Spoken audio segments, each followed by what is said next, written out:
sa dating Pangulo natin, Senator Soto, sa kanyang sinabi. Nung tinanong ko po siya kahapon, habang nagmimerienda po tayo, nung tayo nakasuspindi pa, sabi ko, Mr. SP, nung pinuntahan ka ba ng NBI, pinakita sa'yo yung warrant of arrest? Nakita mo ba? Hindi, sabi niya. Ako po naniniwala na talagang hindi nila ipinakita yung warrant of arrest sa ating dating Pangulo ng Senado.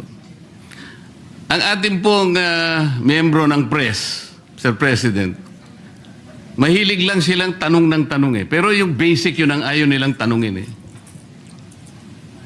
Halimbawa si Trillanes, winawagayway niya, ito yung warrant of, ayaw man lang, bakit hindi nila suriin?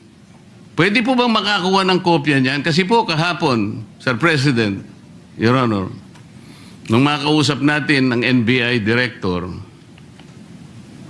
pwede mo ba kaming bigyan ng kopya ng warrant of arrest? Pwede mo rin ba kaming bigyan ng communication between the ICC and the Interpol? Sapagkat ang Interpol, ang karaniwang ginagamit po nila para i-execute yung warrant ng kanilang inisyu. Yan namang Interpol, gagamitin po niya yung counterpart dito sa ating bansa, ito po yung PCTC. So sabi ko, bigyan mo rin kami ng communication mula sa Interpol papunta sa PCTC. At mula sa PCTC, meron silang sulat din sa inyo at kayo nga ang dineputize para i-serve yung warrant of arrest kay Senator Bato.